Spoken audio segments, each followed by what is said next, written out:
తల్లులెవరు తండ్రులెవరు అని చూస్తే ఆ వరుసలో ఒక ఆసక్తికరమైన పేరు ఉన్నది.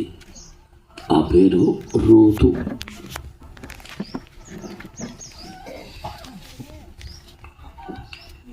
ఈ రూతు అనే పేరు ఆసక్తికరమైన పేరు అని ఎందుకన్నానంటే, ఆవిడ మోయాబీరాలు. మోయాబు ప్రాంతానికి, మోయాబు దేశానికి చెందిన వ్యక్తి. మోయాబు అనే ప్రాంతం దేవునికి చాలా అసహ్యం కలిగించిన ప్రాంతం. చాలా భయంకరమైన వ్యతిరేకత ఉన్న ప్రాంతం. ఆ ప్రాంత వాసులందరూ కూడా బాగా గర్వపోతులు అని వాక్యములో రాయబడి ఉంది. వారు మెడవంచని తత్వం కలిగిన వారు అని వాక్యంలో ఉంది. ఒక నీచమైన అసహ్యకరమైన ప్రారంభం ఆ జాతి. దారుణమైన పాప ఫలితం వారి జననం.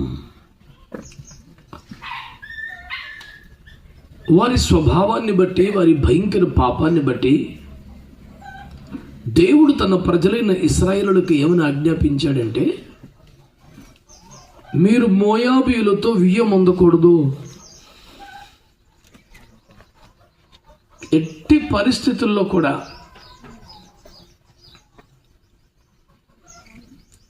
మోయాబు దేశములో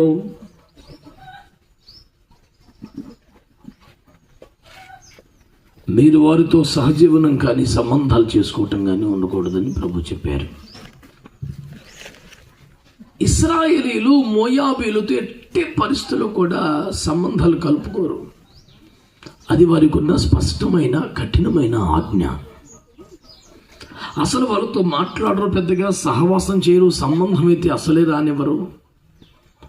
అంతగా తృణీకరించబడిన, అసహ్యింపబడిన, నిషేధింపబడిన ఒక జాతి మోయాబీయులు. ఎవరైనా దేవుని ఆజ్ఞను ధిక్కరించి కానీ, దేవుని చిత్తానికి వెలుపట కానీ మోయాబీయులతో వియ్యం పొందితే, సంబంధం పెట్టుకుంటే, వారిని దేవుడు ప్రక్కన పెడతాడు. వారికి ఎలాంటి కృప ఉండదు ఇంకా. అయితే ఈ రూతు అనే ఒక మోయాబీరాలు రకరకాల కారణాలను బట్టి ఒకవేళ యూదుల కుటుంబానికి కోడలుగా వస్తే, అది దేవుడు తీవ్రంగా ఖండించే విషయం. దేవుని ఆమోదం వారి మీద ఉండదు. దేవుని అనుగ్రహం, ఆశీర్వాదం వారికి రాదు. అది దేవుని చిత్తానికి వ్యతిరేకంగా చేసిన నిర్ణయమే కనుక.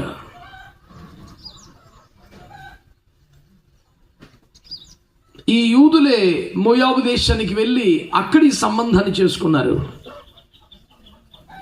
అది దేవుని చిత్తానికి వ్యతిరేకమైన నిర్ణయమే. సరే, వాళ్ళు చేసుకున్నారు, కోరి వాళ్ళ ప్రాంతానికి వెళ్ళి మరి అని వారితో బ్రతకడానికి అనుమతించిన అంతకన్నా ఎక్కువ కృప అయితే వారికి దక్కదు. అలాంటి మోయాబుకు చెందిన నిషేధింపబడిన ప్రాంతంలోని ఆ బిడ్డను దేవుడు యూదా దేశానికి రప్పించడం, బెత్లెహేములో స్థిరపరచడం, పొలములో పరిగె ఏరుకోవడానికి అనుమతించడం. సరే, పరదేశిగా, విధవరాలిగా, రాలు గింజలు ఎరుకునే కృపైనా దొరికిందిలే అని అక్కడికే మురిసిపోయి సంతోషపడే పరిస్థితిలో నుంచి ఏకంగా బెత్లెహేము పట్టణానికే, నగరానికే, ప్రాంతానికే ఐశ్వర్యవంతుడైన బోయజును పెళ్లి చేసుకోవడం, ఆమె కడుపులోంచి పుట్టిన వారిలో నుంచి యేసు ప్రభు వారి లోకానికి రావడం, ఎంత ఆలోచించినా, ఎంత ప్రయత్నించినా మానవ బుద్ధికి అందని బహు విశేషం. చాలా అద్భుతం. ఈ రోజున నా ధ్యానానికి కారణం ఏమిటంటే, ఒక నిషేధింపబడిన వ్యక్తి స్థితిలో నుండి యేసు ప్రభుకే తల్లిగా మారిన స్థాయికి రావడానికి ఈలోపు ఏం జరిగిందంటావు అనేది నా ధ్యానానికి మూలం. అంత నిషేధింపబడిన, తృణీకరించబడిన, దూరస్తులు ఉండవలసిన, అంగీకరించుటకు అవకాశమైన వ్యక్తిని చేర్చుకోవడమే ఎక్కువైతే యేసు బిడ్డగా బ్రతకనివ్వడమే గొప్ప అయితే, యేసుకే తల్లిగా ఆమె ఉండడం, యేసు ప్రభువుని పట్టుకొని శరీరధారిగా లోకానికి వచ్చిన సందర్భాన మీ తల్లులు ఎవరు అంటే రూతు పేరు చెప్పాల్సి రావడం ఎంత అద్భుతం, ఎంత ఆశ్చర్యం. అందుకనే దేవుడి కృప ఉంటే, దేవుడు కరుణిస్తే, దేవుడు అనుగ్రహిస్తే ఎంత శాపకర పరిస్థితుల్లోంచైనా, ఎంత నిషేధింపబడ్డ బ్రతుకులోంచైనా, ఎంత అత్యున్నతమైన స్థానానికైనా మనం ఎక్కి వెళ్ళవచ్చు. ఆయన కరుణించాలి కానీ, అనుగ్రహం ఉండాలి కానీ, నిషేధింపబడ్డ జాబితాలో నుంచి యేసుకే తల్లిగా ఘనత పొందగలిగిన స్థాయి దాకా ఒక జీవితాన్ని దేవుడు ఆశీర్వదించగలడు. దేవుడు ఒక జీవితాన్ని ఆశీర్వదిస్తే ఇంతగా చేయగలడు అని మీరు ఏమైనా ఒక పేరు చెప్పాలి అంటే తప్పక చెప్పాల్సిన పేరు రూతు. మరి దేవునికి పక్షపాతం లేదంటారు కదా.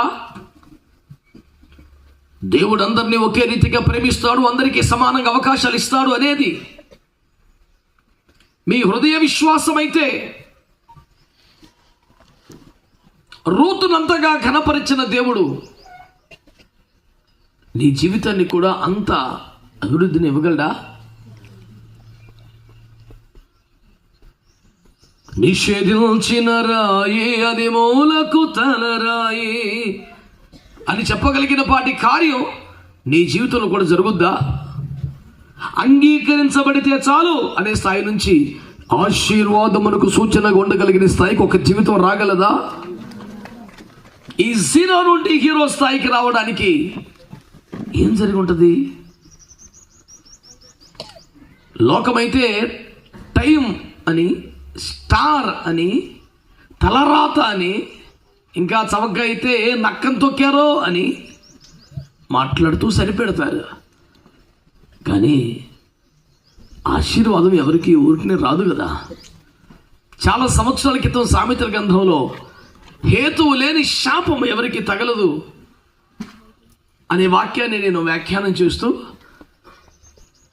హేతువు లేని శాపం ఎలాగైతే తగలదో అర్హత లేని దీవెన కూడా రాదు అని రాశాను. ఒక దీవెనకు అర్హమైన వారిగా, యోగ్యమైన వారిగా, పాత్రమైన వారిగా వెంచడం వెనక ఇతిమిద్దమైన కారణాలు ఉంటాయి.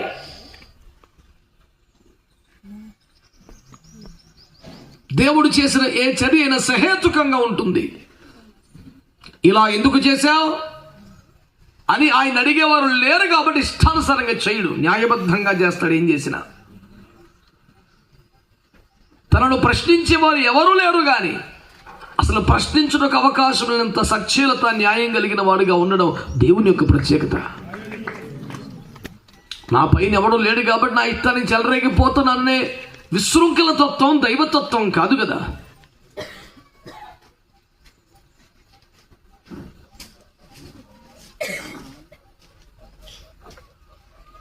అయ్యా సరంగా పేరే పని వచ్చింది.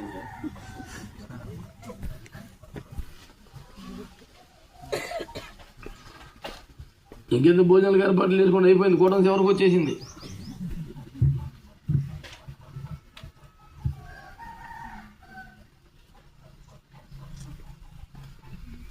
కనుక ప్రియులారా, దేవుని బిడ్డలారా,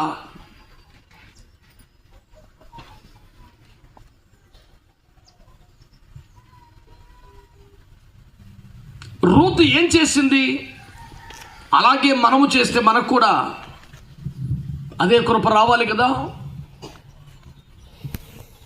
మీ ప్రశాంత్ పాస్టర్ గారు ఒక రాయి పైకి ఎగరేస్తే కింద పడుద్ది, నేను ఎగరేసినా పడుద్ది, ఉచ్చి తిక్కలోడు ఎగరేసినా పడుద్ది.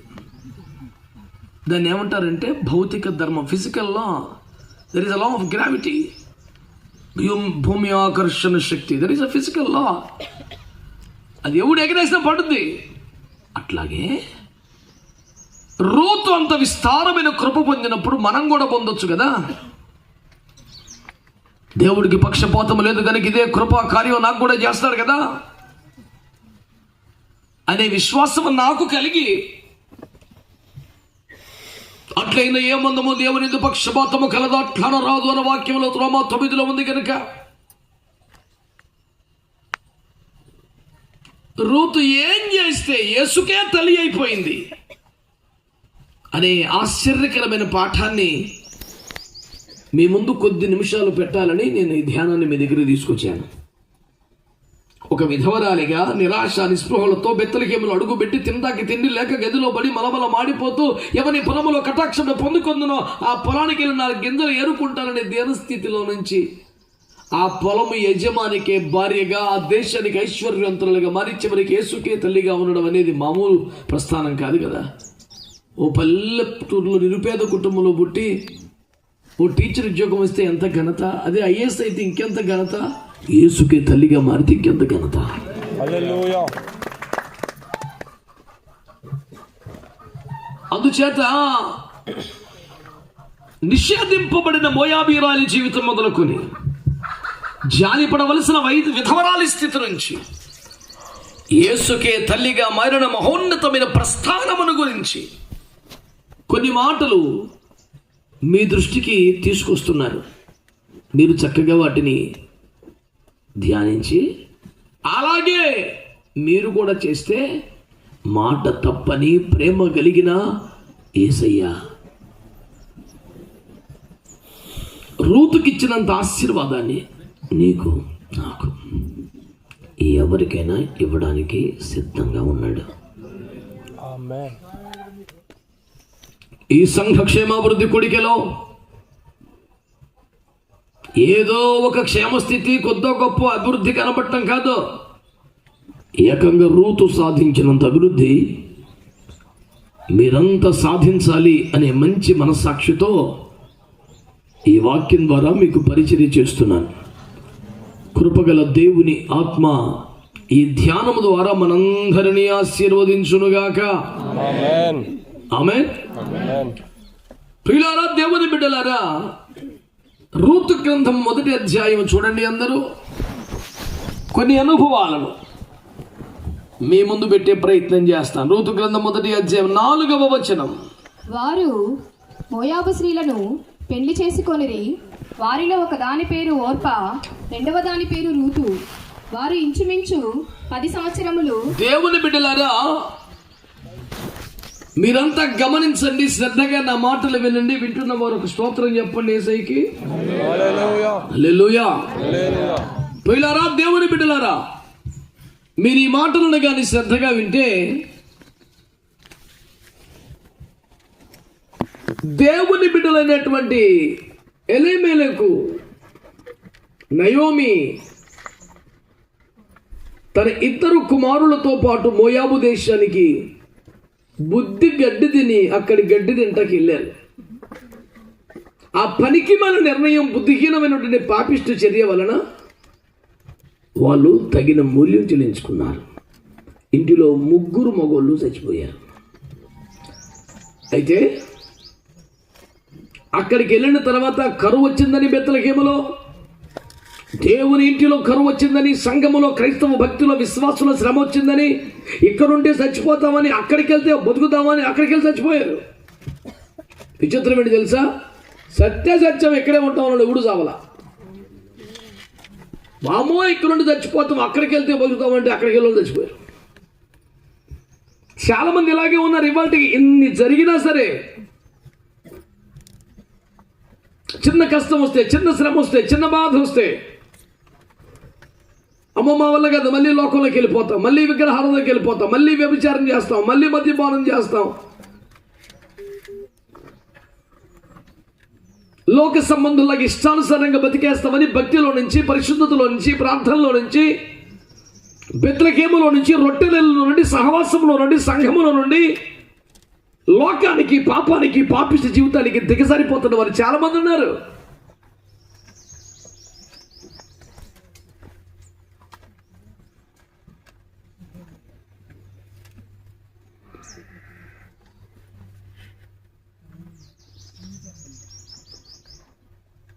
మేలులు జరిగితే ఆశీర్వాదాలు వస్తే, అనుకున్నట్టుగా పిల్లలకి మంచి ఉద్యోగాలు వస్తే, సంబంధాలు వస్తే, పిల్లలు కలిగితే ఆస్తులు వస్తే, ఆనందంగా వచ్చి చక్కటి సాక్ష్యాలు చెప్పి తునమో పనమో కానుకిచ్చి హ్యాపీగా సాగిపోయే భక్తులు ఎందరో.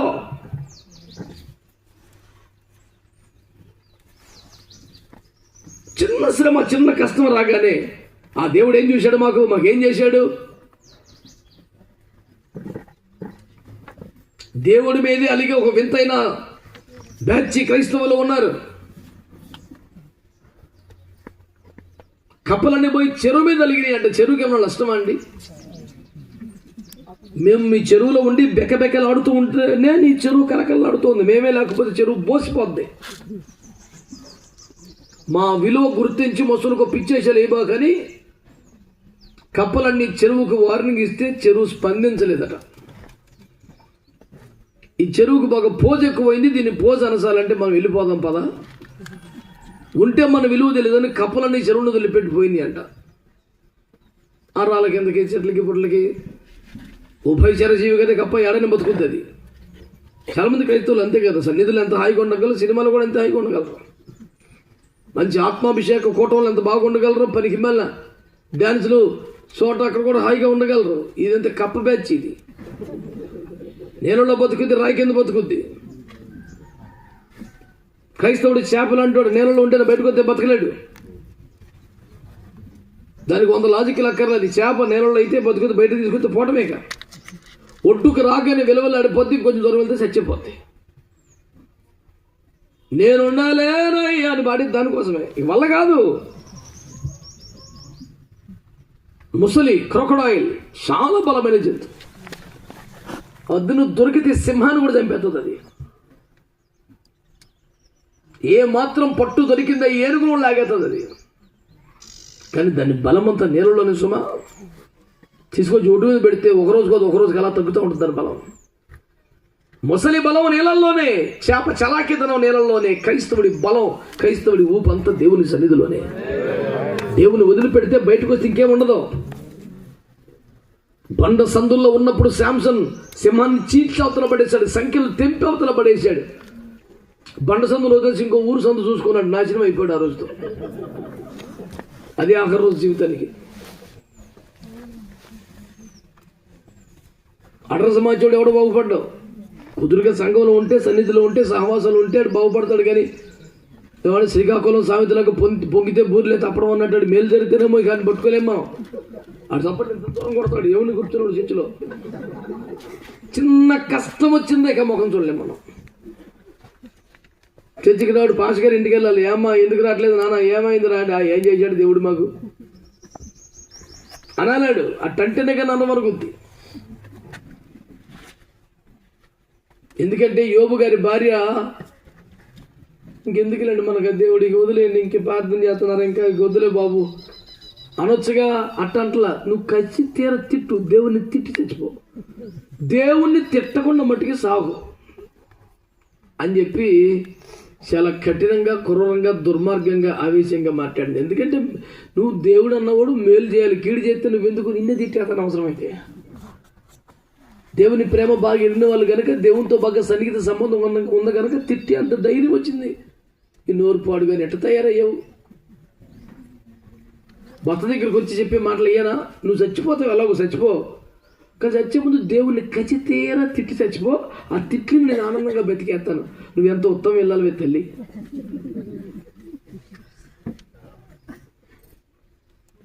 ఖచ్చితంగా దేవుని తిట్టాలా? ఇంకా 2 దినం తిట్టని చచ్చిపోవాలా? నా భర్త 10 కాలాలు బతకాలి. నువ్వు చచ్చిపోయినా పర్లేదు కానీ దేవుని తిట్టి చచ్చిపోక, తనివి తెర తిట్టే. పెడితే పెళ్ళి లేదా సాగు కోరే మేళం బోళ్ళు మంది ఉంటారు. నీకు అర్థమైందా? ఎందుకు మీరే రకం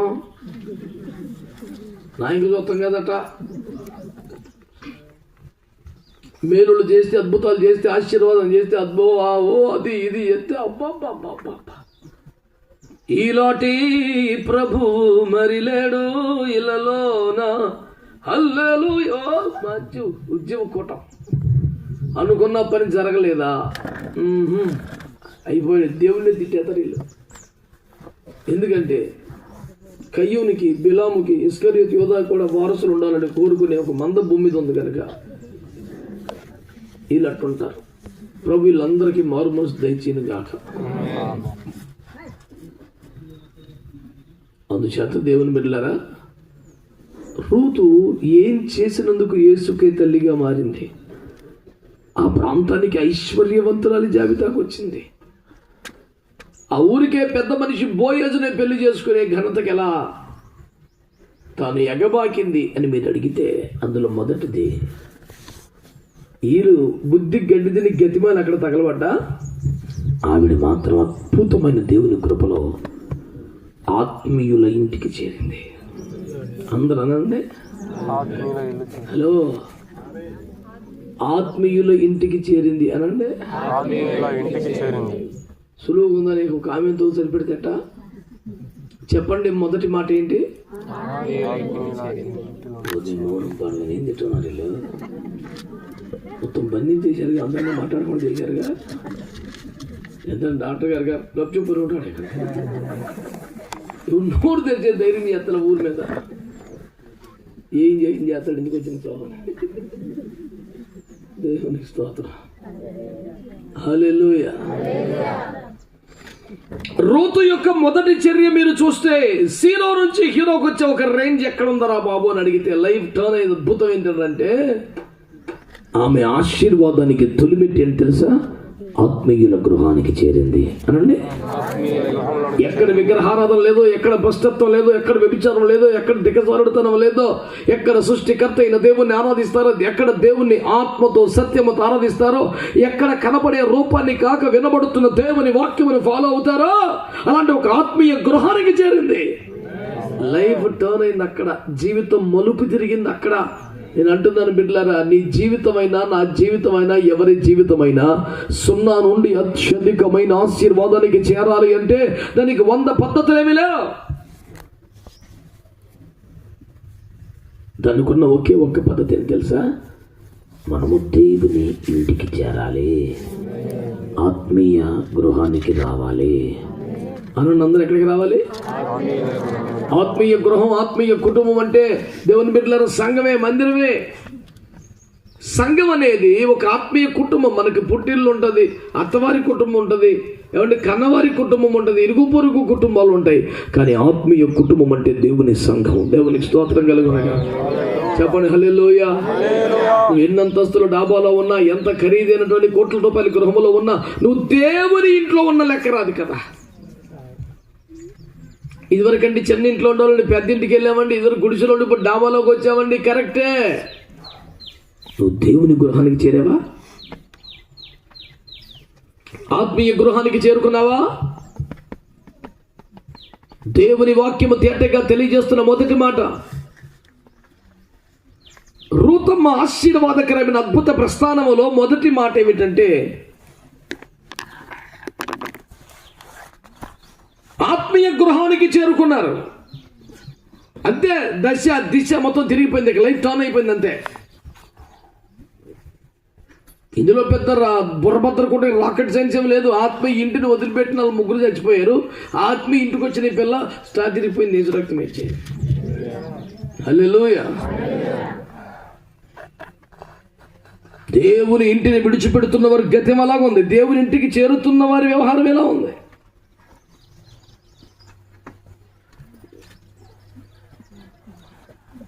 నిషేధింపబడ్డ మోయాబు జీవితము నుండి యేసుకు తల్లిగా ఎంపిక చేయబడే స్థానానికి ఎగబాకడానికి కారణం ఏమిటి అని అడిగితే మొదటిది ఆత్మీయ గృహానికి చేరుకుంది. అందరూ చెప్పండి అన్నమాట. దేవుని బిడ్డలారా, వచ్చి వెళ్ళిపోయే బిడ్డలక కాదు, దేవుని ఇంటి సభ్యులైపోండి, ఆత్మీయ కుటుంబ సభ్యులైపోండి. సాగితే రాగటమో, రోగం వచ్చి తూగితే సాగటమో కాదు, ఈ ఇంటి సభ్యులైపోండి, దేవుని ఇంటి వారిగా మారిపోండి, ఈ గృహ సభ్యులుగా మారిపోండి. ఇది దేవుని ఇల్లు, ఇది నా ఇల్లు, ఇది నా తండ్రి ఇల్లు, ఇది నా ఆత్మీయ గృహం అని ఎవరైతే లోకమును వదిలి, పాపమును వదిలి, దేవునికి ఇష్టమైన రకరకాల కార్యములు వదిలి దేవునింటికి చేర్చబడతారో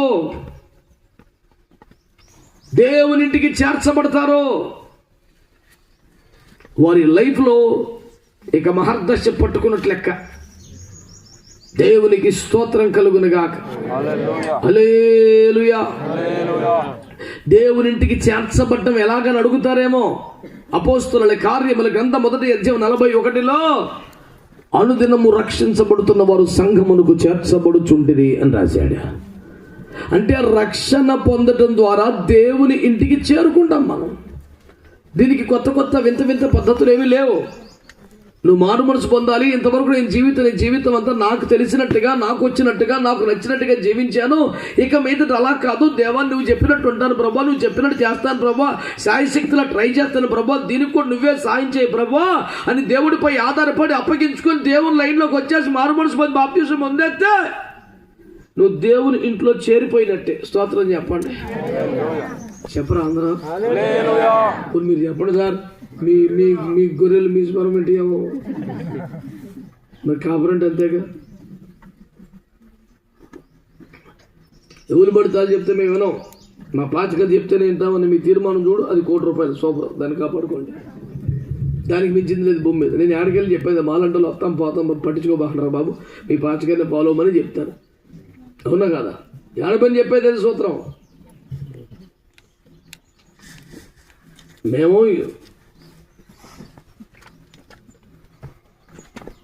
తోటలకి, పొలాలకి, పంటలకి వేసే ఎరువులు అంటాం. పాస్టర్ గారు నీళ్లు పెడతాడు. ఎరువు ఎప్పుడైనా వేయాలి, నీళ్ళు రోజు పెట్టాలి. ఎరువు ఎత్తే ఎట్ట పెరిగింది మొక్కను రోజు ఎత్తే కుళ్ళి చచ్చుద్ది. పద్దామంటే పరవాకండి. పాస్టర్ గారే కరెక్టు. అసలు అట్ట చెప్పాక కూడా మీరు ఎవరు సూత్రం చెప్తలేదంటే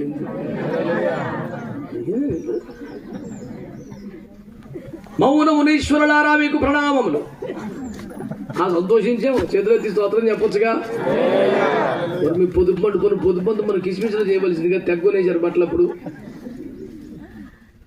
అసలు కోడి పేక తెగను కంపలేదంట క్రైస్తవుల్లో. మనం అలా కేకును కొయ్యకుని నడుస్తుంది కానీ కోడి కొయ్యకుని నడవదే. అది సిద్ధాంతం. కేక్ అంటే ఒకడికి పడిద్దంటే ఒకటి పడదంట, ఒకటి జలుబు అంటే ఒకటి షుగర్ అంటే, కోడి అయితే ఉడికైనా పడుద్దంట. అది సమర్పణది. కేక్ కోసే ప్లాస్టిక్ కత్తులు లేవు. వాడి ఇంటి నిండా కోళ్ళు కోసే కత్తులే ఉన్నాయి. అది ఏదో వాడు పెద్ద పిలుపు అన్నట్టు ఫీల్ అవుతున్నాడు వాడు. అందరు చేతులే తీసేకి ఒక స్తోత్రం చెప్పగలరా? హల్లెలూయా. అసలు సభలో ఇన్ని చేతులు నేను ఇప్పుడే తెలిసిందండి. దాచిపోతున్నారు చేతులన్నీ. డబ్బులు మొత్తం కిస్మిస్లో తగలేసారు. ఇప్పుడేమో చేతులు దాచుకుంటున్నారు. ఎక్కువ షాపింగ్లు చేయబాకండి. కోళ్ళు కూడా రోజు తినబాకండి. కోళ్ళు మొరపెడుతున్నాయంట దేవునికి.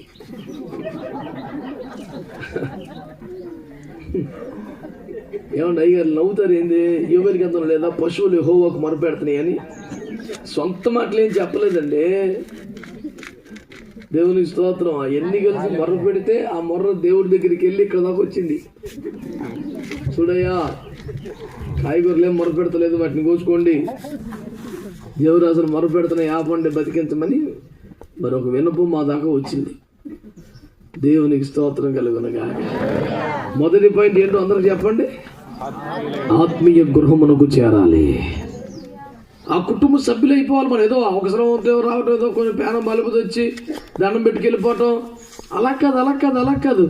ఈ ఇంటి సభ్యులు అయిపోవాలి.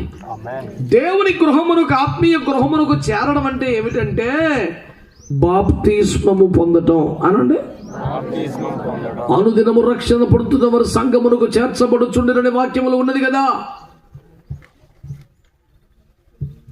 ఆ మాటను బట్టి మీకు తెలియజేయలేదు ఏమనగా, మీరు మారు మనసు పొంది బాప్తిస్మాన్ని పొంది పాపక్షమాపణ పొందితే ఆత్మీయ గృహములో చేర్చబడినట్టు లెక్క. ఆమేన్ అనండి. హల్లెలూయా. సరే, ఇది అయిపోయిన తర్వాత నెక్స్ట్ ఏం చేయాలి? బాప్తిస్మాన్ని పొందిన తర్వాత మన ఒకడు అంటాడు, ఇక బాప్తిస్మం పొందాక మరి అన్ని మీరే చూసుకోవాలన్నాడు. ఇది ఏంటా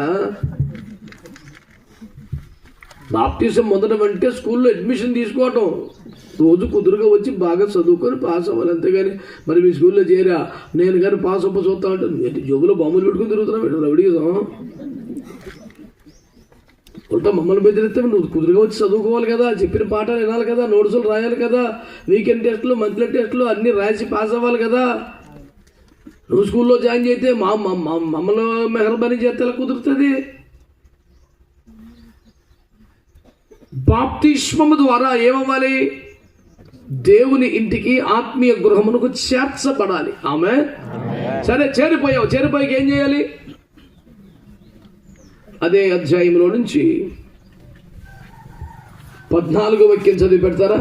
వారు ఎలుగెత్తి ఏడవగా ఓర్పా తన అత్తను ముద్దు పెట్టుకొనెను, రూతు ఆమెను హత్తుకొనెను. ఇట్లుండగా ఆమె, ఇదిగో నీ తోటి కోడలు తన జనుల యొద్దకును తన దేవుని యొద్దకును తిరిగిపోయినదే. ప్రియులారా, ఈ వాక్యాన్ని మీరు జాగ్రత్తగా చదివితే మొదటి పాయింట్ ఏం చెప్పుకున్నాం? రూతమ్మ జీవితంలో లోకాన్ని వదిలింది, విగ్రహాలను వదిలింది, స్వజనులు వదిలింది, స్వంత ఇంటి వదిలింది, యుమయాభు వ్యవహారాలు వదిలిపెట్టింది, ఆత్మీయ గృహానికి చేరింది.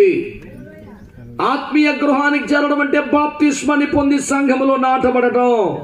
అది ఫస్ట్ పాయింట్. ఇక బాప్తిజం పొందేశాం, ఇక మొత్తం భారం బీజే తాంబూలం ఇచ్చాం, తనుకు సామన్నట్టుగా కాదే వ్యవహారం కదా. బాప్తిజం పొందాక ఏం చేయాలట? అమ్మా నీ తోటుకోడలో వచ్చినట్టే వచ్చింది, మళ్ళీ వెనక్కి వెళ్ళిపోయింది, నువ్వు కూడా పోతావా బిడ్డ? పోతే పో అనింది. నన్ను అన్నాడు, అటు అసలు పోతే పోండి అంటారా మీరు? తప్పు కదా.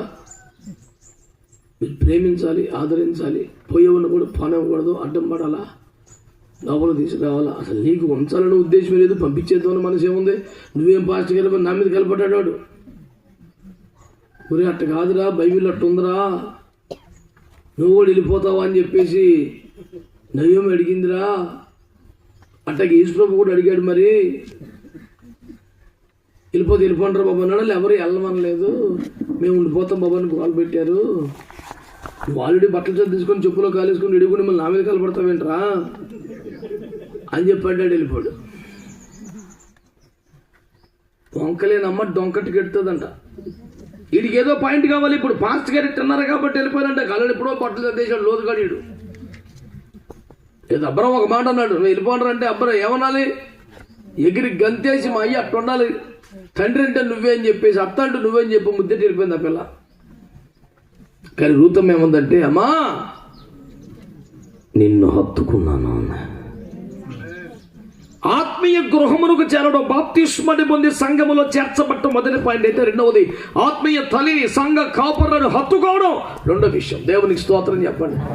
చాలా మంది సంఘానికి వస్తారు కానీ, మందిరానికి వస్తారు కానీ, కార్యక్రమాల్లో పాలు పొందారు కానీ, దైవ జనులను హత్తుకునే అంత దగ్గర సంబంధం ఏమి ఉండదండి. వచ్చిపోతారంతే. అన్న అంటుకోక నామాలకాకి అన్న బ్యాచాడు వస్తాడంతే. ఆయారాం గాయారాం కూర్చున్నాయి కరేగా జనాభా లెక్కలకు పనికొస్తాడంతే. ఈడు మన సంఘం, ఈడు మన సంఘమే. జనాభా లెక్కలకి 30-40 లక్షల మంది ఉన్నారు. పేర్లు చెప్తాకి మోసే హోషువా కాలేబులు 10 పేర్లు దొరికి తీడ్చుకొడితే ఆ లక్షల మంది పేర్లు ఎందుకు? అచ్చి వేస్ట్. టన్నుల కొద్ది మన్నా తెలియజేద్దాం దేవుని కృపలో. ఏం చేశారు?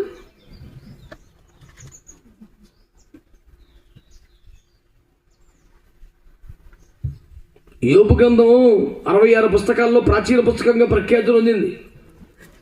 బహు విశేషమైన జ్ఞాన గ్రంథం అది. అందులో మొదటి అధ్యాయం మొదటి వచ్చిన అట్లా భలే వింతగా స్టార్ట్ అయింది ఆ పుస్తకం. ఊజు దేశమందు యోబు అని ఒక మనుషుడు. అది దేశం అంట. ఎంతమంది ఉన్నారంట? అట్టుండదా? ఇది పెద్ద నగరమేం కాదు, కానీ బోడి జనం ఉన్నారు. కానీ ఈ దేశంలో ఎంతమంది ఉన్నారంట? ఒకడే. దాని అర్థం ఆ దేశంలోకి జనాభా లేదు, ఒంటరిగా ఇతను ఒక్కడే ఉన్నాడని కాదు అర్థం. లక్షల మంది జనాభా ఉన్న, దేవుని దృష్టిలో పడినవాడు, దేవుని చింతములో ఉన్నవాడు, దేవుని విశ్వాసానికి పాత్రుడైన వాడు ఒక్కడే ఉన్నాడు. ఇక ఎంత జనాభా ఉన్న పేర్లు లేవు. మీరు దేవుని మందిరానికి వచ్చిపోయేవారా? సభలు పెడితే వచ్చిపోయేవారా? ప్రేమ విందుల్లో పాలు పొందేవారా? ఎంత కొంత కానుక పంపి సరిపెట్టుకునే వాళ్ళ? రుణం తీరిపోయిందని భావించే వాళ్ళ? ఎవరైతే తనని రక్షణలోకి నడిపించారో, విగ్రహారాధన నుంచి సృష్టికర్త అయిన దేవుని వద్దకు తీసుకొచ్చారో, నిజ దేవుని తెలుసుకుంటూ సహాయపడ్డారో, ఆ ఆత్మీయ తల్లినట రూతమ్మ హత్తుకున్నది. చెప్పండి, రూతమ్మ ఏం చేసింది? ఆత్మీయ తల్లిని ఎందుకు హత్తుకుంది? ఆత్మీయ తల్లికి రాస్తులున్నాయా? 7 వరల నగలున్నాయా? 7 సవర్ల బంగారం ఉందా? 7 ఎకరాల భూమి ఉందా? ఏళ్ళనాటి చింతెప్ప ఏముందని అడుగుతారు అక్కడ జనం. వీళ్ళు ఎత్తి మీద జనం ఉంది. భర్త చచ్చిపోయాడు, 2 కొడుకులు చచ్చిపోయారు. వామ్మో, దరిద్రం అంటే ఈ మనిషి దగ్గర ఉంది. ముట్టుకుంటే శాప మనకంటుకుంటే దూరం పెట్టండి రా బాబు, ఎదురు రాకండి రా బాబు, ఎదురు పన్నవ్వకండి రా బాబు, ఊరి బయట పెట్టండి అని ఊరంతా గోలు పెడుతుంటే యవ్వన కాలములో నీ బిడ్డ ఆమెను గట్టిగా హత్తుకుంటుంది. నీ దగ్గర ఆస్తి లేదు, నీ దగ్గర భర్త లేడు, నీ దగ్గర కొడుకులు లేరు, నీ దగ్గర ఇల్లు లేదు, కానీ నీ దగ్గర దేవుడు ఉన్నాడు. నీ దగ్గర ఆత్మీయత ఉంది, నీ దగ్గర ప్రార్థన చేసే గుణం ఉంది. నువ్వు మమ్మల్ని రక్షణలోకి నడిపించావు, దేవుళ్ళు నడిపించావు. ఈరోజు మేము దేవుని బిడ్డలుగా మారామంటే, దేవుణ్ణి ఆరాధిస్తున్నామంటే కారణం నువ్వే. మమ్మల్ని రక్షణలోకి నడిపించిన ఆత్మీయ తల్లివి కనుక నీ దగ్గర డబ్బు లేకపోయినా, ఆస్తులు లేకపోయినా మేము నిన్ను హత్తుకుని ఉంటాము అని వాళ్ళు అట్లా దైవజనులు హత్తుకున్నారు. దేవుని స్తోత్రం చెప్పండి. దైవజనులకి వచ్చిపోయే వాళ్ళు కొందరు, కనీసం వందనని చెప్పని వాళ్ళు కొందరు. మళ్ళీ ఉల్టా అడుగుతారు, చర్చికి వెళ్ళాక నా అసలు అయ్యగారు పలకరించలేదు నన్ను. నీకంత శాదస్తు లేకపోతే అయ్యా వందనాలంటే నీ సొమ్మేమన్నా పోయిందా? ముత్యాలు ఏమైనా రాలిపోతాయా? ఆయుష్కాలం ఏమైనా తగ్గిపోద్దా? ఆస్తి ఏమైనా తరిగిపోద్దా? రోడ్డుకి అంత పంచాంగం చదివే బదులు వందనాలు చెప్తే పోయిద్దిగా.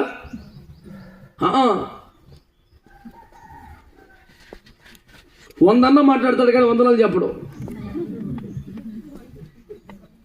అన్ని ఏళ్ళరా 99 ఖర్చు, వందనాలు సరిపోయిందిగా. కనిపెడుతున్నా, చూస్తున్నా, కనీసం పలకరించలా. నిన్న కొత్తగూడెం పోతే వచ్చా, మొన్న వచ్చా. నిన్న నువ్వు లేవుగా, అప్పుడప్పుడు మానేస్తున్నావుగా. అరే అవునా, మొన్న నిన్నే భోజనాలు కూర్చున్నాం. పాస్టర్ గారు ఒక 5-6 ఉన్నాం. ఆ సదానందం పాస్టర్ గారు ఎవరు ఉన్నాం. భోజనానికి ఉంటే ఒక ఆవిడ వచ్చి అన్నం కావాలా, కూర కావాలా, సాంబార్ కావాలా అని తిరిగేస్తుంది ఇటు. అక్కడ ఒక కార్యకర్త ఉన్నాడు. ఎవర్రా అని అడిగా. మన బిడ్డే అంది. మరి మన బిడ్డ అయితే కనీసం వందనాలు చెప్పండి, చెలరేగిపోతుంది ఇదిరా. మినిమమ్మ కాదా పాస్ గారు? మినిమమ్మ కాదా? ఎవడు కావాలి 100 రూపాయలు, వందనాలు కావాలా అంటే ఆవిడ అంటది, అయ్య బాబాయ్ మీరన్న మందలెత్తారేమో చూసండి. ఇప్పుడు మందలెత్తనానుగా, వందనాలు చెప్పలేదని మందలెత్తున్నానుగా. నీ భాష మండిపోను. మందలించడం అంటే పలకరించడం అంట. నాకు తెలియదు. ఇంకేనా నన్ను నేను ఎందుకు మందలెత్తా? నువ్వు తప్పు చేస్తే మందలెత్తా. వందనాలు చెప్పనంత మాత్రం మందలెత్తావా? ఎందుకండి అంతదానికే వందనాలు చెప్పలేదానికి మందలం చేద్దాం, తప్పు కదా. పొల్ల బిడ్డకి ఇష్టం లేదు, చెప్పలేదు, దాన్ని మందలించడం ఎందుకు? నువ్వన్నా మందలించాలి కదా అంటుంది మళ్ళీ ఉల్టా. నువ్వు సాంబార్ అయిపోయిన పర్లేదు, నేను అందరూ గానం చెప్తా వచ్చావు. పెద్ద గెరిటేసుకొని గిన్నెసుకొని మందలించాలి. ఇదే పని రా.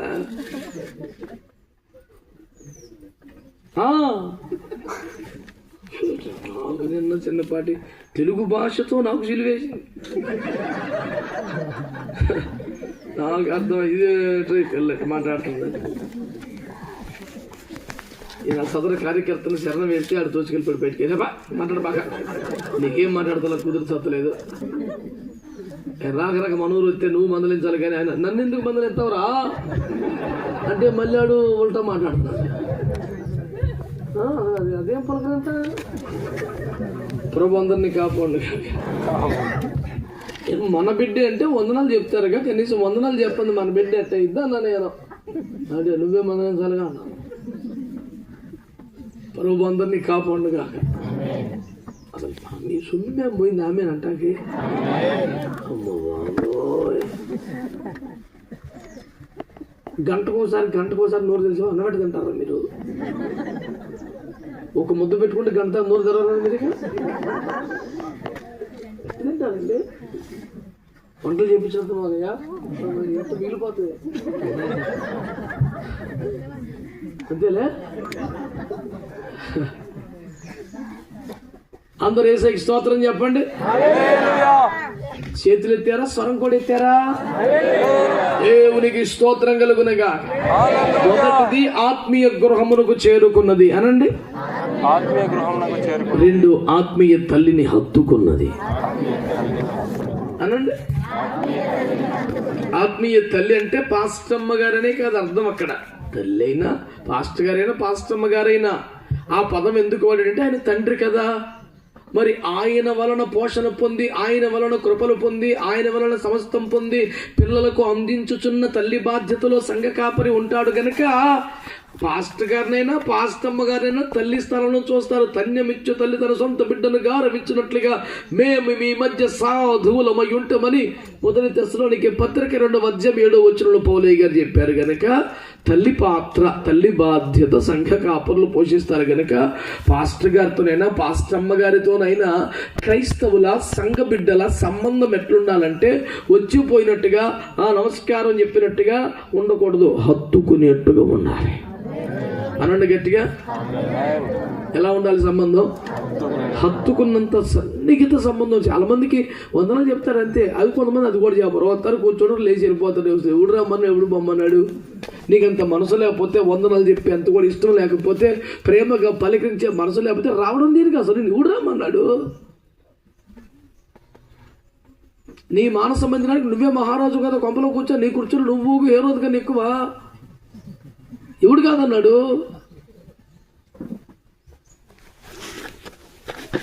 ఇంట్లో ఉండి నాన్న ముఖం చూడకొని, నాన్న పలకరించుకొని, నాన్నకి నమస్కారం చెప్పుకున్నా, నాన్న టీ తాగుతావా, నీళ్ళు అన్న మంచి చెడ్డ లేకుండా మరి కొంపలో పడి తినేత్తనం ఎందుకురా?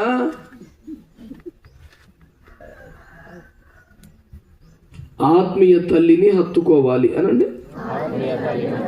ఆత్మీయ తల్లి అంటే ఏం చెప్పుకున్నావు? పాస్టర్ గారైనా పాస్టమ్మ గారైనా ఎవరినైనా సరే హత్తుకున్నంత దగ్గర సంబంధం ఉండాలి.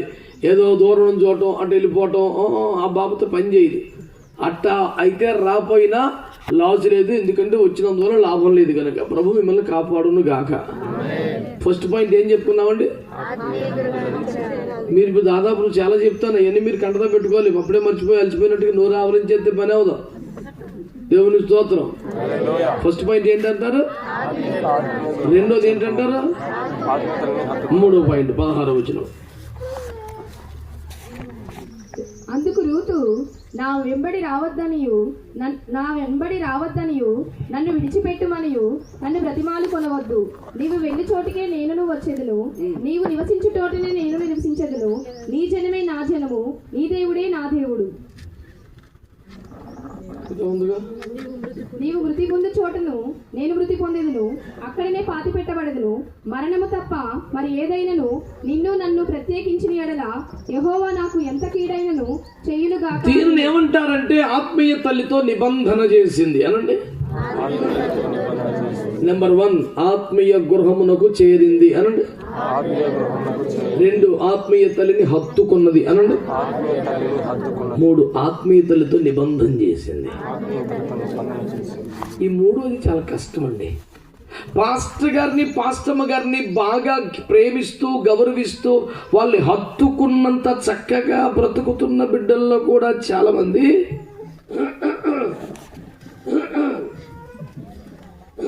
ఒక నిబంధన కలిగి ఉండరు.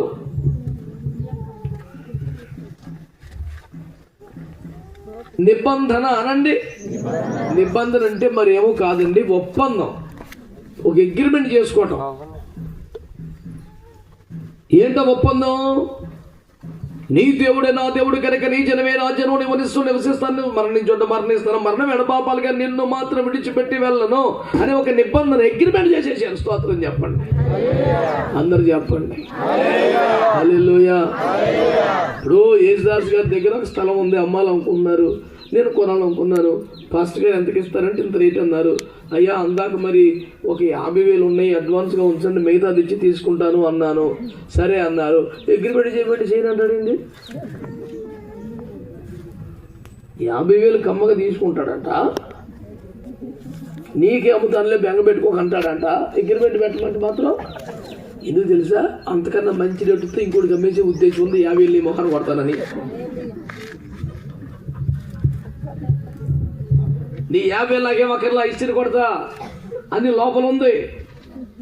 వీడికి గప్పుకొని 5 లక్షలు గప్పుకున్నా, రేపు 7 లక్షలు వస్తే నేను పోగొట్టుకున్నా దగ్గర ఉన్నా. మిగతా 4,50,000 తెచ్చేస్తే ఏం చేస్తాం, ఇంతే ప్రాప్తం అనుకోని వాడికే ఇస్తాం. 7 లక్షల బేరం తగిలితే 50,000 అట్టిసిరి. ఈ అవకాశం ఉండాలని అగ్రిమెంట్ చేయడు. అగ్రిమెంట్ చేసి వచ్చినట్టు గారెంటీకి ఇవ్వాలిగా. ఆత్మీయ తనులతో, సంఘ కాపరులతో దేవుని బిడ్డలు ఎందుకు ఒక ఒప్పందం పడరు, నిబంధన చేసుకోరంటే, పొగిడితే బాగానే ఉండి, మెచ్చుకుంటే బాగానే ఉండి, అన్ని బాగానే ఉండి, అవకాశం ఇస్తే స్టేజీ ఎత్తే అంత కర్ణ కఠోరంగా పాడిన మైకిస్తే, పనికి మళ్ళీ వ్యాపారం చేసిన సంఘ పెద్ద పోస్ట్ ఇస్తే ఉండొచ్చు, మమ్మల్ని ఏమన్నా పదవి తీసేస్తే ఇంకో చర్చికి వెళ్ళిపోవచ్చు అనే మనసు ఉంటుంది. కాబట్టి వీళ్ళు ఏం చేయాలంటే నిబంధనలోకి రారు. ఒక్క చిన్న పిల్ల మాట్లాడితే 20 మంది గొంతులు వినపడుతున్నాయి అంటే ఎంత బుద్ధున్న భక్తులు చూసుకోండి. ఆ పిల్ల మాట్లాడుతూ ఉంటే అభ్యంతరం అవుతుంది కదా అంటే, మరి 20 మంది మాట్లాడితే ఇంకెంత అభ్యంతరం ఉంది. నోరు పనిచేస్తుంది కానీ బుర్ర పని చేస్తలేదు. భక్తులందరినీ దేవుడు ఆశీర్వదించును కాక. ఇప్పుడు అనాలిగా, మరి నేనేమో చెప్పించాలి అనలేదుగా, అన్నానా. కాబట్టి ప్రభునందు మిక్కిలి ప్రియమైన దేవుని ప్రజలారా, శ్రద్ధగా ఈ మాటలు ఆలకించండి. దైవ సేవకులతో, సంఘ కాపరులతో, ఆత్మీయ తల్లిదండ్రులతో, సంఘ బిడ్డలకి ఒక నిబంధన ఉండాలి, ఒక ఒప్పంద పడాలి, ఒక అగ్రిమెంట్లోకి రావాలి. నీ దేవుడే నా దేవుడు, నీ జనమే, నువ్వు నివసించు చోటే, నువ్వు మరణించు చోటే మరణమే ఎడబాపాలి తప్ప నిన్ను మాత్రం వదిలిపెట్టి సంఘములోంచి వెళ్ళను అనే నిబంధన నీ ఆత్మీయ తల్లిదండ్రులతో నువ్వు ఎప్పుడైనా చేసావా? మిమ్మల్ని బాగా చూసుకుంటే చర్చికి వెళ్తామండి, లేదంటే ఇంకో చర్చికి వెళ్ళిపోతామండి.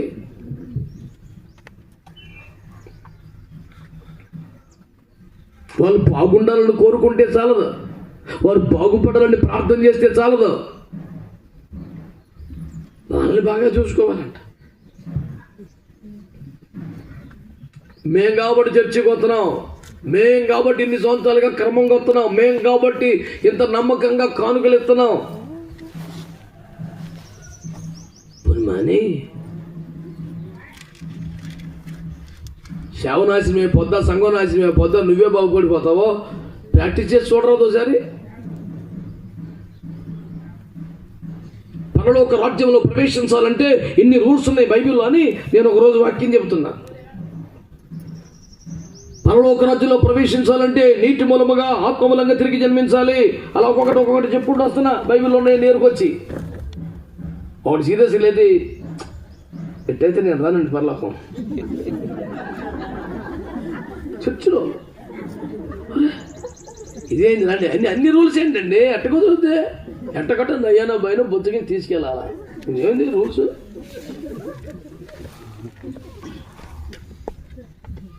అట్టంటే అట్లా నువ్వు రావాలి నాన్న, నేను కాళ్ళ ఎలా పడతానని పాప మాట. నేనన్నా నువ్వు రాకపోతే మానేయారు, ఇప్పుడు పర్లోకన్నా కరెంట్ ఏమైనా బాధ్యత అంటే నానే అన్నా.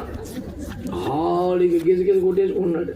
అట్టంటావా నన్ను అని. మరి అవును, నువ్వే పెద్ద పవర్ అవసరంగా జనరేటర్లో ఫీల్ అవుతావు ఎందుకురా? నీకైనా నాకైనా దేవుడు దిక్కు, పరలోకమే మన అంతిమ గమ్యం. ఈ కప్పల చెరువు మీద వెళ్ళినట్టు చేస్తే ఎట్ట కుదురుద్ది? అప్పుడు దాకా చెరువు కాడికి వచ్చి దూరం ఈ కప్పలు కూడా ఇబ్బంది పడ్డ వాళ్ళందరూ ఎప్పుడైతే కప్పలన్నీ పోయినాయో హాయిగా అందులో దిగి స్నానం చేస్తున్నారట. అప్పుడు దూరం నుంచి దొంగ చూపులు చూస్తున్నాయి చెరువు వెంక. మేము లేని చెరువులో కలకలం ఉండదు, వెలవెలబోయింది అని మంచి పండితులు, పాముర్లు, పెద్దలు వచ్చి స్నానం తీసి సంధ్యావందనం చేసుకుంటుంటే మనం వెళ్ళిపోయేకి దీని కాలు పెరిగినట్టు మనకే నీళ్ళు లేకుండా పోతున్నాయి. ఏదో సాగు ఎత్తుకొచ్చిందని మళ్ళీ అన్నీ వచ్చేసినాయి అంట. మనమైతే కప్పలం కాదు, కప్పలు కూడా మనం కప్పలం అండి. మనం దేవుని ప్రియమైన బిడ్డలం. దేవునికి స్తోత్రం కలుగునుగా. ఆత్మీయ తల్లితో ఏం చేశారండి? నిబంధన అనండి. అంటే ఒప్పందం, అగ్రిమెంట్ చేశారు. ఏమని? నీ దేవుడే నా దేవుడు కనుక ఇక నీ జనమే. చెప్పండి, నీ జనమే అనండి. నీ జనమే. ఇది యథార్థంగా మాట్లాడితే ఎవరన్నట్టు అన్నారు మీతో? అలా నాతో కూడా మా అయితే 10 మంది అని ఉంటారు. ఇంత సేవలో ఉన్నవాడు చెప్తున్నానుగా, ఈడ్చి కొడితే 10 మంది అని ఉంటారు. అయ్యగారు దేవుడు మిమ్మల్ని వాడుకుంటున్నాడు, మీ ప్రార్థన వల్ల మేలు జరిగి మీ వాక్యం బాగుంటుంది కాబట్టి వస్తాం. చిన్న తేడా వస్తే పోతాం అట్ట అంటారా? కానీ ఆ తీర్మానంలో ఉంటారు. కొద్దిమంది మాత్రం అయ్యా నీ దేవుడు మా దేవుడు అయ్యాక నీ జనమే. మీ జనం మా జనం ఎందుకు వస్తున్నారు? మా జనం మాకు ఉంటారు. ఆదివారం వరకే హల్లెలూయా అంటారండి. ఆడి జనం ఆడుకుంటాడు. ప్రార్థనలోకి వచ్చేంత వరకు ఇంటికాడు ఉండు, ఇంకో పొగడి చేసి పెట్టి తిరుగుంటే సినిమా చూసుకో, చర్చికెళ్ళి వచ్చేస్తాను, గంటలు అయిపోయిద్దిలే మా ఇదే సగం అయ్యాక వెళ్తానుగా నేను. వీడు ప్రార్థనకు వచ్చి ముగింపు ప్రార్థన చివరితో ఉండడు. పాటలన్నీ అయిపోయాక మధ్యలో వస్తాడు, చివరిలో జాయిన్ అవుతాడు, ఆమేన్ అంటాడు. అందరికన్నా గట్టిగా ఎందుకు నేను వచ్చాను అని పాస్టర్ తెలుస్తాకి. ఆమెను కళ్ళు మూసుకొని స్టేజ్ మీద ఏడుతుంటాడు కదా, వీడు సౌండ్ పెంచుతున్నాడు, ఆమేన్ ప్రైజ్ ది లార్డ్ హల్లెలూయా. వీడు వచ్చాడేంటి అనుకోవడానికి ఉనికిని చాటుకునే కప్ప ప్రయత్నం. బెకలు ఆడకపోతే చెరువుకే కలకల లేదని భావించే ఉభయచర జీవి అది. బిడ్డలారా, మనం ఆ రకం ఉండకూడదు. ప్రభుకి స్తోత్రం. మీ అందరికి వందనాలు. ఏందండి అట్టుంటారు? స్తోత్రం చెప్పండి. కొన్ని కప్పలు ఉంటాయి, మనం అట్టుండకూడదు అన్న. మీరు ముఖం సీరియస్గా ఎందుకు పెట్టాలా? నేను ఎవరినన్నా పట్టుకొని మీరు కప్పలు అన్నానా? మనం కప్పలం కాదని కూడా అన్నానుగా. అయినా సరే సీరియస్గానే చూస్తున్నారు. నా మాట ఉపవాస ప్రార్థనగా మార్చండి కూటాన్ని. చిన్నపాసి గారు బాధపడతారు, దూరంగా తిప్పలు పడుతున్నారు జనం కూర్చోబెట్టి. దేవునికి స్తోత్రం చెప్పండి. హల్లెలూయా. కనుక దేవుని ప్రజలారా శ్రద్ధగా ఈ మాట వినాలి మీరు. దేవుని సేవకులతో ఒక నిబంధన ఉండాలి.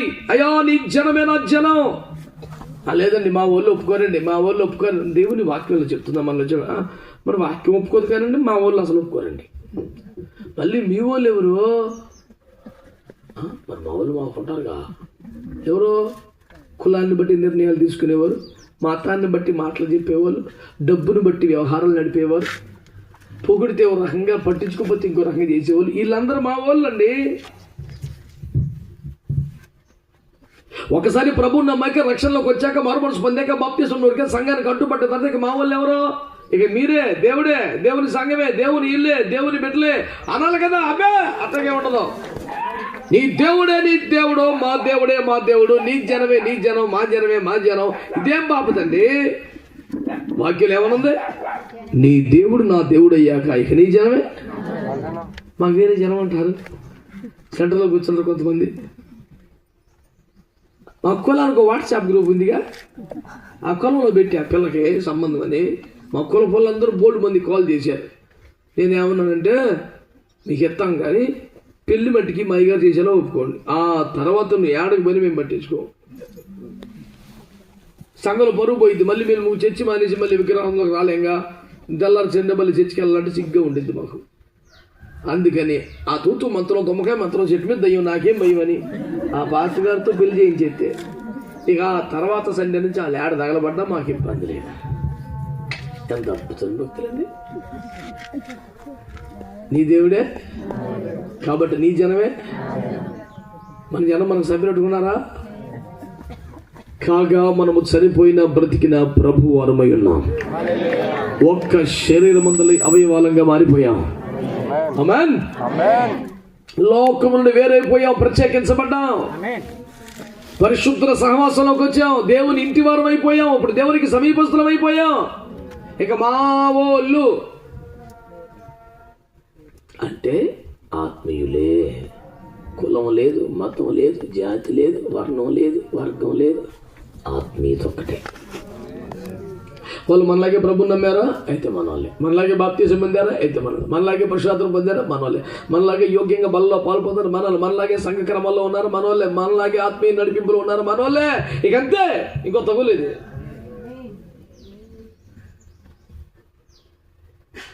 దైవ సేవకులతో అయ్యా ఇప్పుడు కొన్నాం తేడా మాత్రం మార్చేస్తాం అనకుండా మరణం ఎడబాపే వరకు మేమైతే నిన్ను వదిలిపెట్టాలమయ్యా. అది ఎప్పుడైనా సంఘ కాపురితో చెప్పారా? ప్రాణమే పోవాలి కానయ్యా, ఒకవేళ ఇక్కడే చనిపోతే మీరే సమాధి చేయండి, కానీ మేము మాత్రం మళ్ళీ సంఘాన్ని వదిలిపెట్టాం బాబు అని దేవునితో ఇప్పుడు ఒక నిబంధన చేసావా?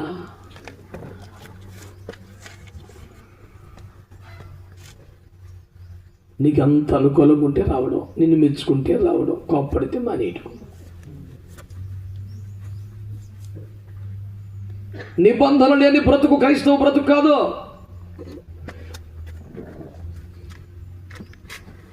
ఇప్పుడు పనికి వెళ్ళినా ఎక్కడికి వెళ్ళినా మరి సాయంత్రానికి జాగ్రత్తగా తిరిగి కొంపకొచ్చేయాలి కదా పనికి వెళ్ళినాడు. మరి వారమంతా మనం ఎక్కడ ఏ ఉద్యోగాలు వ్యాపారంలో తిప్పలు పడ్డా ఆదివారం వచ్చేప్పటికి తిన్నగా మందిరానికి రావాలి కదా. మీ ఇల్లు కంటే మంచిలు దారిలో కనపడితే ఇంటికాడ అయిపోతారా? ఏంది దరిద్రం ఇది? నేను చిన్న ఇల్లు వాళ్ళు 5 అంతస్తులు కట్టారు కాబట్టి ఇల్లు అందులో పడిచేస్తావా? అట్లా కుదరదు. నీ సంఘానికి నువ్వు రావాలిగా. అంటే యాక్చువల్గా మరి వాళ్ళు మమ్మల్ని ఎంతో ప్రేమతో ఆహ్వానించారు, నీకు యువతలు అంత ప్రేమ లేదు కాబట్టి వెళ్ళిపోయావు. సంఘ కాపరులతో ఒక నిబంధన ఉండాలి. ఆమేన్. నువ్వు వెళ్ళిపోవు బాబు, నీ సాగు నువ్వు సాగు ఆయన పడవాక అని చెప్పేసి అయ్యోమంటే రూతు నేను వెళ్ళానండి. ఎలీషాతో నువ్వు ఆగిపో బాబు, దేవుడు నన్ను ఎదరికెళ్ళమని చెప్తే యెహోవా జీవము తోడు నీ జీవము తోడు నిన్ను విడువనని చెప్పింది.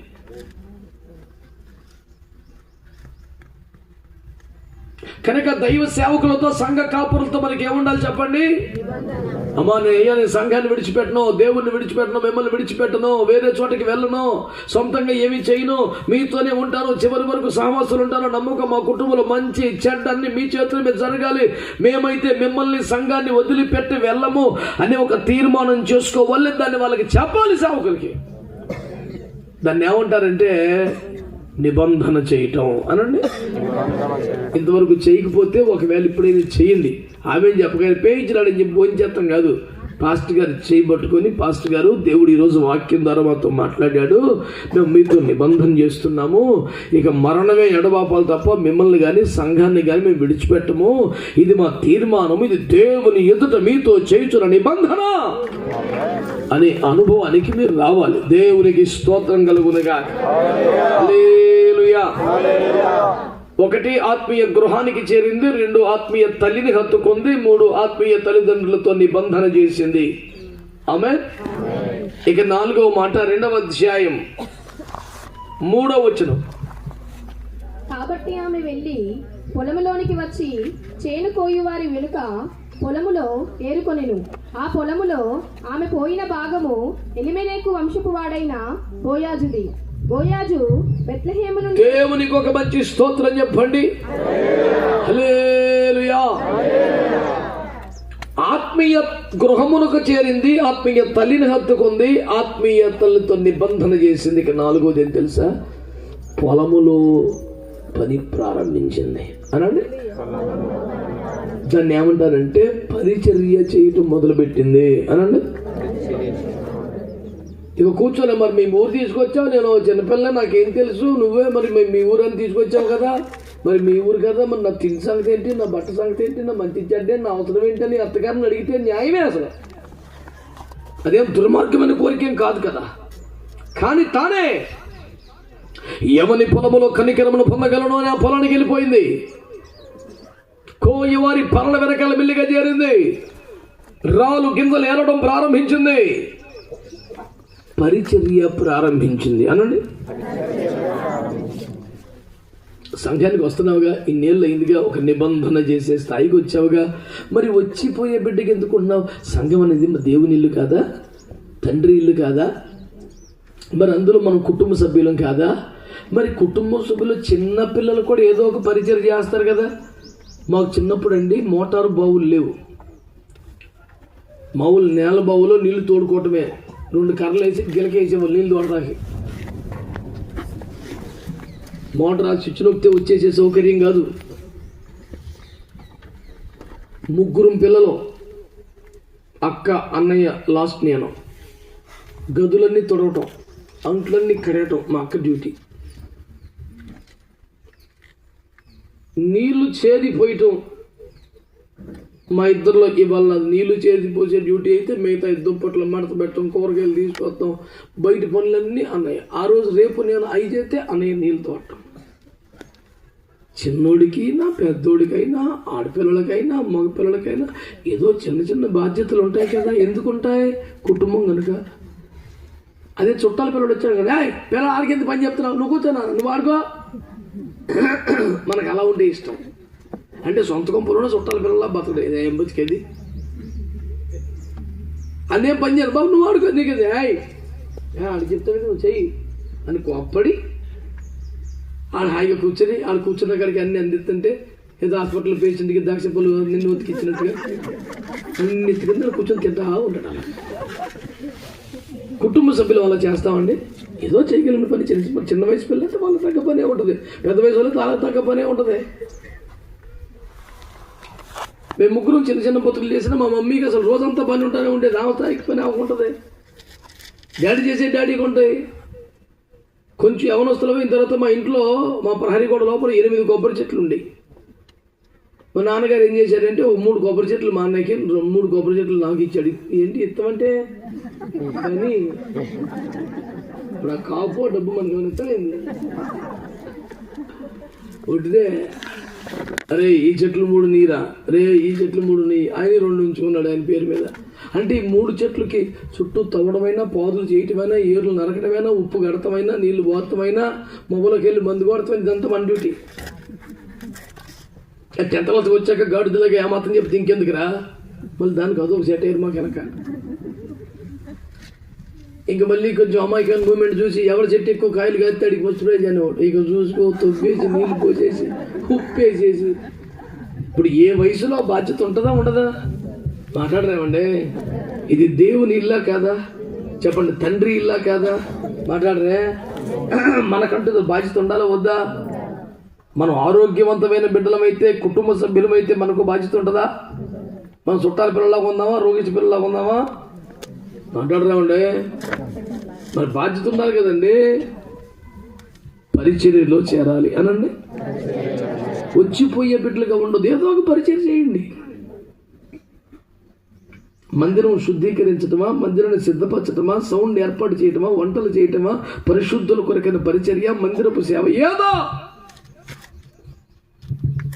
రూతమ్మ 4వ పాయింట్ ఏంటంటే పరిచర్య చేయటం మొదలుపెట్టింది. ఏం చేస్తుందండి?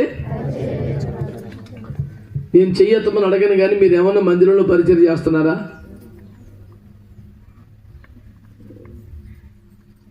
అమ్మచ్చి ఒకటి తగిలాడు మాకు చర్చిలో.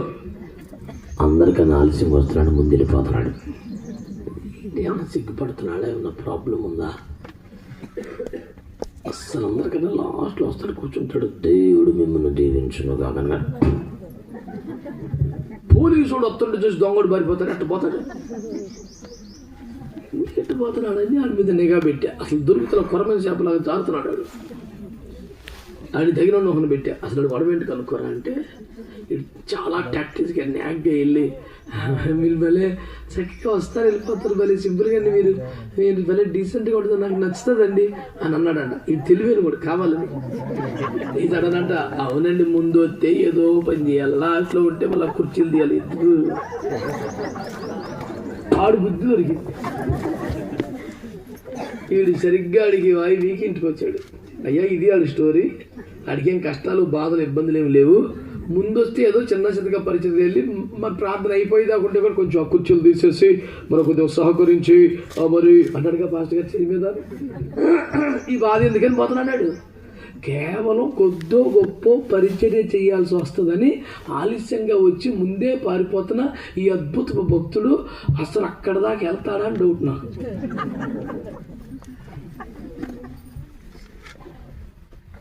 ఇది మన ఇల్లు కాదా? మన తండ్రి ఇల్లు కాదా? అంటాడే. మరి మన ఇంట్లో మనం పరిచయం చేయాలా వద్దా?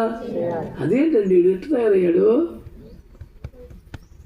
మళ్ళీ దాన్ని కాదు ఇచ్చే అద్భుతమైన కవరింగ్ ఏంటంటే మనం దేవుని సన్నిధికి ఎందుకు వస్తాం? దేవుని వాక్యం, దేవుని ప్రార్థన వచ్చి వాళ్ళతో మాట్లాడి ఏనాడు వ్యర్థమైనటువంటి సమయాన్ని పోటు చేయడం, ఎవరితో వాళ్ళు ఆ విధంగా వ్యర్థంగా గడపడం. దేవుని సన్నిధికి వచ్చామా, వెళ్ళామా అంత అది బాబు వీడు ఎంత ఆత్మపూర్ణుడు అంటే ఇంటికి వెళ్ళగానే టీవీ పెట్టుకుని చూస్తున్నాడు. వీడు వ్యర్థంగా టైం పోటు చేయడట, టీవీ దగ్గర మాత్రం అరే తూ శైతాన్గా బేటా పనిగాయరే. మాకు శుద్ధులు చెప్తూ మొదలు పెట్టావు పాపిష్టి బుద్ధులు వేసుకొని. చెప్పండి, పరిచయం చేయాలా వద్దా మనం? నిర్గమ 36:1 యెహోవా మందిర సేవ, 2 Corinthians 9:1 పరిశుద్ధుల కొరకైన పరిచర్య. ఇలేవా బైబిల్లో? ప్రభునామానికి స్తోత్రం కలుగునుగా. 5వ 3వ అధ్యాయం 8 వచనాలు. బోయాజు మనస్సున సంతోషించినట్లు అన్నపానములు పుచ్చుకొని లోపలికి పోయి ధాన్యపు కుప్ప యొద్ద పండుకొనినప్పుడు ఆమె మెల్లగా పోయి అతని కాళ్ళ మీద నున్న బట్ట తీసి. ఇప్పుడు రూతమ్మ నెక్స్ట్ ప్రాజెక్ట్ ఏంటంటే, పొలము యొక్క యజమాని బోయజు కళ్ళము నిండా ధాన్యముండగా ధాన్యపు కుప్ప వద్ద పడుకున్నాడట. ఈమిడి ఆత్మీయ తల్లి యొక్క నడిపింపులో పోయి అతని కాళ్ళ మీద పడి తెల్లవారులా కాళ్ళ కాడబడి ఉందంట. స్తోత్రం చెప్పండి. హల్లెలూయా. రాత్రంతా పొలములు అనండి, రాత్రంతా యజమాని కాళ్ళ మీద అనండి. అది హోలీ పేరు అంటే. స్తోత్రం చెప్పండి. మెల్లిగా సంఘానికి వచ్చాం, పరిచయం చేయటం మొదలు పెట్టాం. నెక్స్ట్ లెవెల్ ఏంటి తెలిసిన? రాత్రంతా ప్రార్థనలో ఉండాలి. ఆమెన్ చెప్పండి గట్టిగా. చాలా మందికి హోలీ పేరు అంటే ఇష్టం ఉండదండి, చాలా కష్టం అండి వాళ్ళకి. 9 గంటలని చెప్తే 10ంటికో 10:30కు వస్తారండి. 12 గంటల తర్వాత టీ బ్రేక్ అంటారండి, టీ తాగేసి వెళ్ళిపోతారండి. ఇంకా పాస్టర్ గారితో కొద్దిమంది మిగులుతారు. వాళ్ళతో అలాగా ప్రతి ప్రార్థనకి మధ్యలో శరణం మాడి డ్రమ్ము కొట్టి ప్రసవ వేదన పడి 4 దాకా లాగుతాడు పాస్టర్ గారు. 4ంటికి ప్రార్థన చేస్తే ప్రభు ఈ రాత్రి సన్నిధిలో ప్రార్థించుటకును, గోజాడుటకును, పెనుగులాటకును. పెరుగులాడింది నిద్రతోనే.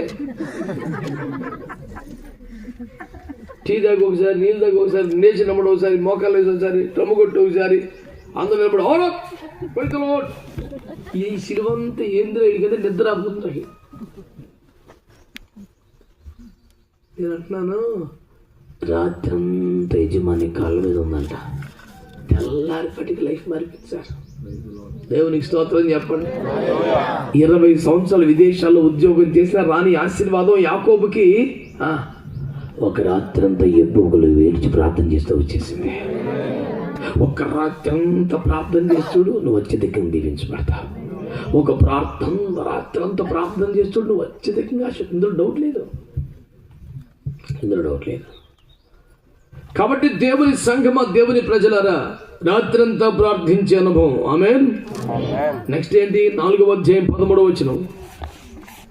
కాబట్టి బోయాజు రూతును పెళ్లి చేసుకొని. చాలేగా ఇంకేం కావాలి చెప్పండి. బోయాజు ఎవరో?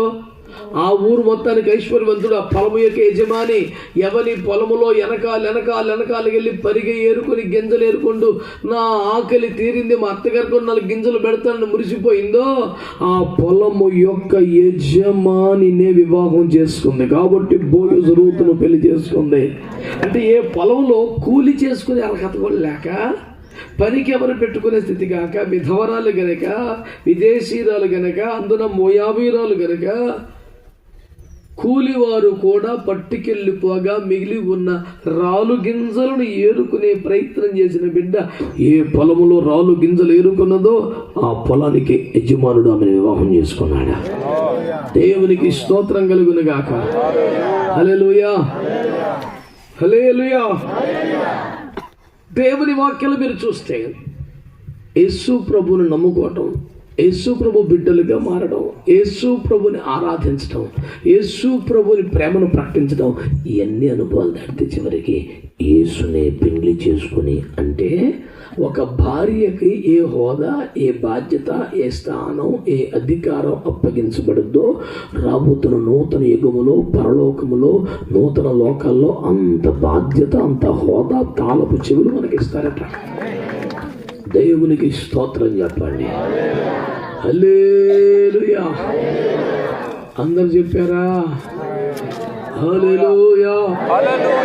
ప్రభునందు మిక్కిలి ప్రియమైన దేవుని బిడ్డలారా, దేవుని వాక్యమును మీరు జాగ్రత్తగా చూడగలిగితే అతి శ్రేష్టమైనటువంటి వాక్యం మీకు బోధించబడుతున్న సమయం.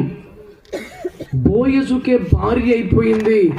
రేపొద్దున యేసు ప్రభు వారికే పరలోక పట్టమహిషిగా సామ్రాజ్ఞిగా యేసు పక్కన భార్య స్థానములో తాళపు చెవుల గుర్తు కలిగిన అధికారపు స్థానములో సంఘము ఉండాలి అంటే ఈ రాత్రి అంతా ప్రార్థన చేసే అనుభవం రావాలి. అప్పుడు బోజుతో పెళ్ళైపోయింది. నెక్స్ట్ ఏంటి? 16, 17 వచనాలు. అప్పుడు నయోమి ఆ బిడ్డను తీసుకొని కౌగిట నుంచుకొని వానికి దాదిగా ఉండెను. ఆమె పొరుగు స్త్రీలు నయోమి కొరకు కుమారుడు పుట్టెనని చెప్పి అతనికి ఓబేద్ అని పేరు పెట్టింది. అతడు దావీదునకు తండ్రి అయిన యెష్షయి యొక్క తండ్రి. దేవునికి స్తోత్రం చెప్పండి. హల్లెలూయా. రూతుకి బోయజుకు కొడుకు పుడితే ఏం పెట్టారంట? పేరు ఓబేద్ అని పెట్టారంట.